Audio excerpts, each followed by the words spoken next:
were at the doctor's appointment, and that's when you received the news, and you had to tell him, which I know. Yes. That's a hard task. It is. It is. Yeah, I think we were just. I mean, like you said, you know, there's the number of autism, of children being diagnosed, is rising constantly. You know, I can't remember if it's like 1 in 64 children now or something like that. It's really high. The statistic is rising.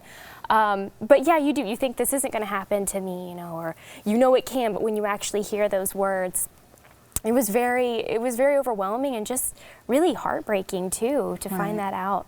What is it, and I know that there's a lot of, and I know you both have discussed this too, there are a lot of theories as to how autism develops, or how children become, or they're born with autism, what happens. I mean, what are your doctors telling you? I mean, obviously you had asked, well, how does this happen? What are the triggers? What do they tell you about it?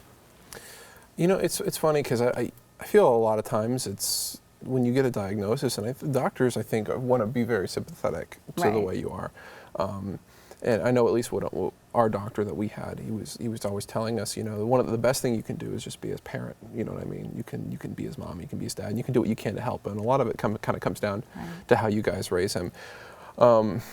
I mean, yeah, there's some things that we weren't sure about, and we certainly did a ton of our own research to try to figure out what could have been, you know, a possibility or not. You know, I'll be honest with you, I think a lot of it right now is we really don't know. This is still such an early process for us. You know, you hear it could be vaccines or not. That's one thing we hear all the time, but I think our main focus is just we want to provide Noah with an environment where he feels loved. We want to make sure that he knows mom and dad love him more than anything in the world, and that's what I want him to know first and foremost. And then after that, you know, we'll go with the therapies and you know, the diet. We have him on a diet. That's one thing that I've heard that helps a lot. It's helped a ton with him. It's been really awesome doing that with him. And then any other doctor recommendations, I feel like it's all secondary to making sure that he feels comfortable in the environment he's in.